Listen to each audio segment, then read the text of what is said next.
Halo Bapak Ibu dan Saudara-saudari yang kasih Tuhan, tidak terasa kita sudah memasuki minggu yang baru. Saya harap semuanya dalam keadaan semangat, dalam keadaan penuh dengan harapan dan penuh dengan sukacita. Dan semoga kita semua dalam keadaan yang sehat juga. Nah, Bapak Ibu dan Saudara-saudari yang kasih Tuhan, sebentar lagi kita akan bersama-sama merenungkan firman Tuhan. Tetapi sebelumnya mari kita berdoa terlebih dahulu. Tuhan yang baik, Tuhan yang penuh kasih, sungguh kami mengucap syukur karena Tuhan menyertai kami sepanjang minggu yang lalu dan Tuhan mengaruniakan kepada kami minggu yang baru. Kiranya Tuhan menyertai kami sepanjang minggu ini sama seperti Tuhan menyertai kami sepanjang minggu yang lalu. Dan jika sebentar kami akan bersama-sama merenungkan firman Tuhan, kiranya Tuhan memampukan kami untuk memahami apa yang kami baca, apa yang kami dengarkan, supaya kami semakin mengenal Tuhan di dalam kehidupan kami, dan sehingga kami dapat melaksanakan apa yang menjadi kehendak Tuhan di dalam kehidupan kami sehari-hari. Terima kasih ya Tuhan, di dalam nama Tuhan Yesus kami berdoa, haleluya, amin. Firman Tuhan ada motor. Firman Tuhan pada hari ini berdasarkan Imamat pasal 26, ayat 3 hingga ayat yang ke-20. Cukup banyak ya Bapak Ibu. Imamat pasal 26 ayat 3 hingga ayat yang ke-20 yang berbunyi demikian.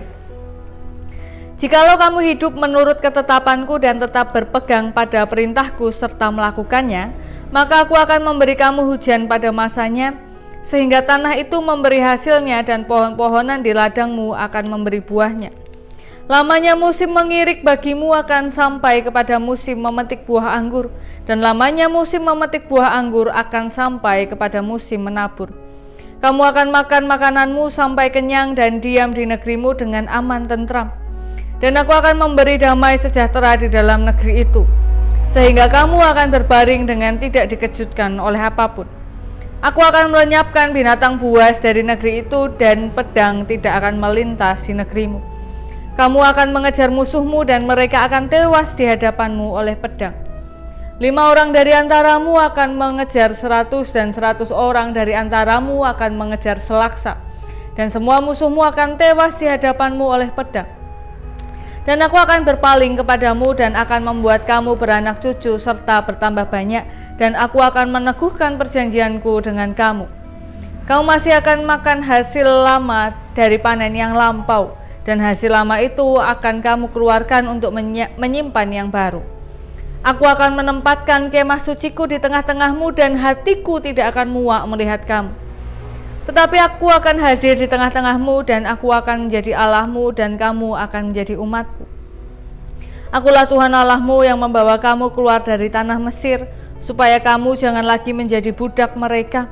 Aku telah mematahkan kayu kuk yang di atasmu dan membuat kamu berjalan tegak.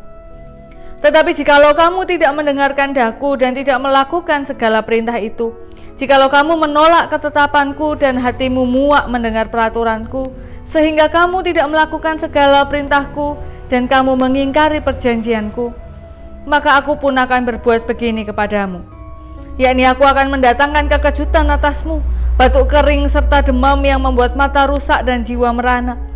Kamu akan sia-sia menabur benihmu karena hasilnya akan habis dimakan musuhmu. Aku sendiri akan menentang kamu sehingga kamu akan dikalahkan oleh musuhmu, dan mereka yang membenci kamu akan menguasai kamu, dan kamu akan lari, sungguh pun tidak ada orang mengejar kamu. Dan jikalau kamu dalam keadaan yang demikian pun tidak mendengarkan daku, maka aku akan lebih keras menghajar kamu sampai 7 kali lipat karena dosamu. Dan aku akan mematahkan kekuasaanmu yang kau banggakan, dan akan membuat langit di atasmu sebagai besi dan tanahmu sebagai tembaga. Maka tenagamu akan habis sia-sia, tanahmu tidak akan memberi hasilnya, dan pohon-pohonan di tanah itu tidak akan memberi buahnya. Demikianlah pembacaan firman Tuhan pada hari ini. Sungguh berbahagia kita yang diberikan kesempatan untuk mendengarkan, merenungkan, memelihara, dan diberikan kekuatan untuk berjuang dalam melaksanakannya sehari-hari. Haleluya. Bapak, Ibu, dan saudara-saudari yang dikasih Tuhan, dulu ketika saya masih kecil, kata mama papa saya ini adalah anak yang susah makan. Jadi ya pokoknya disuruh makan apa-apa itu susah. Saya tuh sukanya dulu salah satunya adalah makan nasi pakai taro. Nggak tahu ya, tapi memang begitu. Jadi memang sangat tidak sehat dan memang susah makannya dari dulu. Tetapi Ketika saya remaja dan memasuki masa kuliah remaja pemuda, itu makan saya banyak sekali. Sampai saya sangat gendut. Jadi makan ngemil itu sangat banyak. Dan kalau Bapak Ibu melihat saya, memang saya sering kali ketika ada acara-acara begitu makannya nggak pakai nasi karena dengan alasan diet dan lain-lain. Tetapi saya juga tambah gendut. Kalau Bapak Ibu memperhatikan video yang dari pertama hingga saat ini, saya ini tambah gendut. Tapi ini kayaknya efek baju ya, nggak tahu. Nah, tetapi dari situ kita bisa melihat, dan mungkin ada anak-anak lain yang seperti itu, yang susah makan waktu kecil, tetapi ketika besar akhirnya bisa makan dengan lahap. Nah, salah satu yang saya pahami adalah dulu ketika saya kecil, saya tidak paham kenapa saya harus makan. Saya tidak mengerti mengapa saya harus makan sayur. Saya tidak tahu kenapa kok saya nggak boleh makan makanan yang saya suka saja. Seperti makan makanan yang snack ringan yang mengandung banyak perasa dan pengawet buatan. Kenapa saya nggak boleh makan itu? Kenapa saya harus makan makanan yang ini? Dulunya saya tidak paham, dan saya nggak paham kenapa tadi habis makan kok makan lagi, bukannya sudah makan kok makan lagi.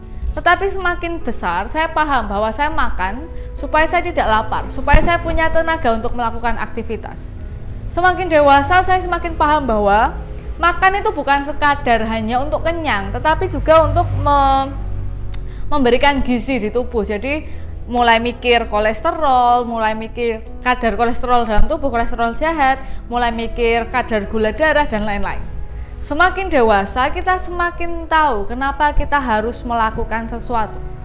Dulunya waktu kecil mungkin hanya sekadar takut dimarahi. Kalau nggak makan nanti dimarahi mama, kalau nggak makan nanti tidak boleh melakukan apapun, nggak boleh main dan lain-lain. Nah, itu menunjukkan kedewasaan kita. Yang barusan kita baca ini menunjukkan bahwa manusia dalam hal beriman kepada Tuhan mengalami kesulitan di dalam kedewasaan. Yang tadi kita baca adalah bagaimana Tuhan memberikan berkat dan kutuk kepada umat Israel tentang ketaatan dan kesetiaan mereka kepada Tuhan.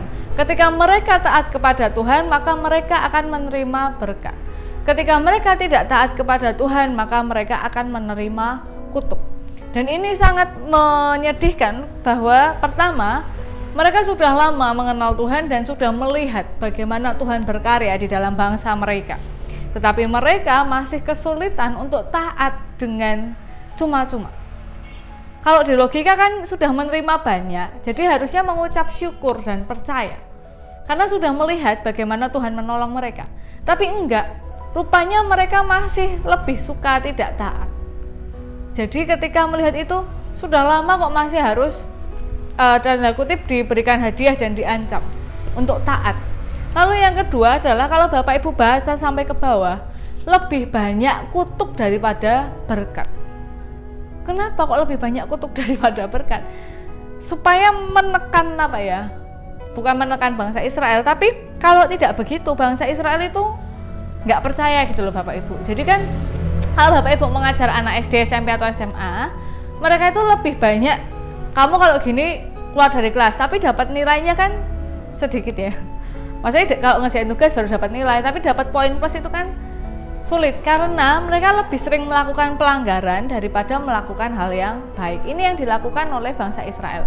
Yang tadi itu enggak semua ya, cuma kebanyakan dari mereka begitu. Mereka lebih sering melakukan hal yang tidak disenangi oleh Tuhan daripada hal yang disenangi oleh Tuhan. Maka dari itu lebih banyak kutuknya daripada berkatnya. Jadi kutuknya itu lebih detail supaya mereka lebih paham. Nah, ini menjadi pengingat bagi kita saat ini.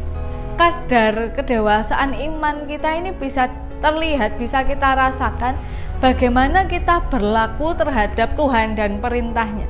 Ketika kita taat kepada Tuhan karena takut diancam, karena takut akan hukuman, berarti kita masih, ini sudah baik ya, sudah takut aja baik. Kan ada orang yang belum, walah terserahlah dihukum nggak dihukum terserah. Tapi kalau kita sudah takut itu sudah baik.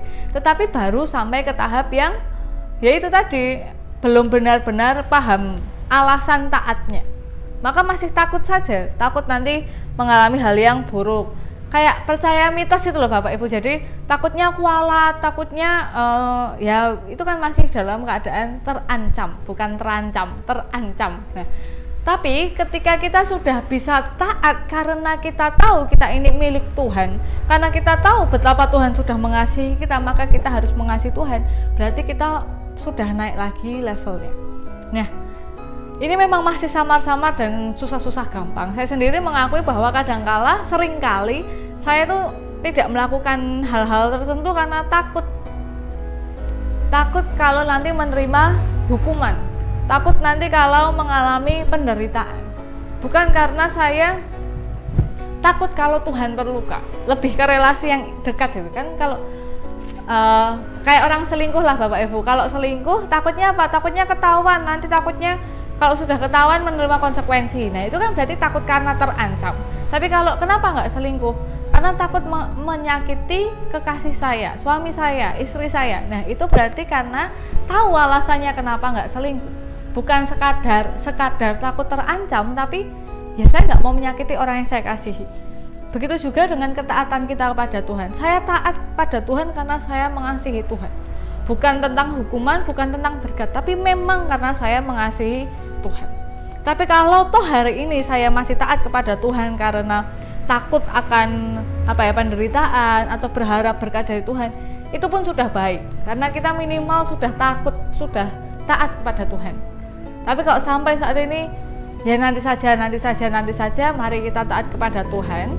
Karena kasih Tuhan itu nggak pernah nanti saja, selalu tepat waktu. Jadi mari kita taat kepada Tuhan, mari kita bertumbuh di dalam iman kita, semakin dewasa melihat Tuhan, melihat karya Tuhan.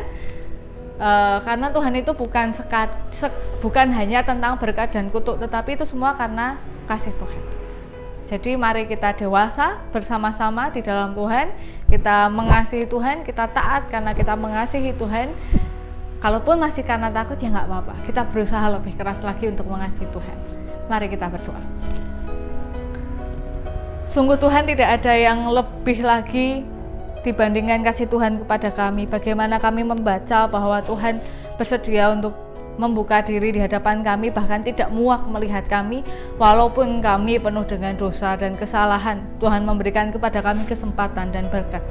Dan kiranya Tuhan memampukan kami supaya kami dapat menjadi anak-anak Tuhan yang taat kepada Tuhan karena kami mengasihi Tuhan, bukan karena kami takut akan hukuman yang berasal dari Tuhan. Kiranya Tuhan menuntun setiap langkah kami di dalam kami menjalani hari ini. Biarlah kami juga taat kepada aturan pemerintah, taat kepada aturan dari lembaga kesehatan, supaya kami dapat menjaga diri kami, keluarga kami, dan orang-orang di sekitar kami. Dan kiranya Tuhan juga menolong saudara-saudara kami yang terdampak COVID-19, baik dalam kesehatannya, dalam sosial ekonominya. Kiranya Tuhan memeluk mereka, merangkul mereka, menguatkan mereka agar mereka melalui semuanya ini bersama dengan Tuhan. Terima kasih ya Tuhan, seluruh kehidupan kami serahkan dalam tangan kuasa Tuhan Yesus. Dan jika masih ada dosa dan kesalahan, kiranya Tuhan berkenan mengampuni dan memulihkan kami untuk lebih baik lagi. Dalam nama Tuhan Yesus kami berdoa, haleluya, amin. Iya Bapak Ibu dan saudara-saudari yang dikasih Tuhan, demikian yang dapat saya sampaikan. Tetap taat sama Tuhan dan tetap taat juga kepada aturan-aturan dalam menghadapi pandemi ini. Tetap menggunakan masker, tetap menjaga kebersihan diri, jangan kumpul-kumpul sebisa mungkin, dan semangat. Tuhan Yesus memberkati kita semua. Sampai jumpa.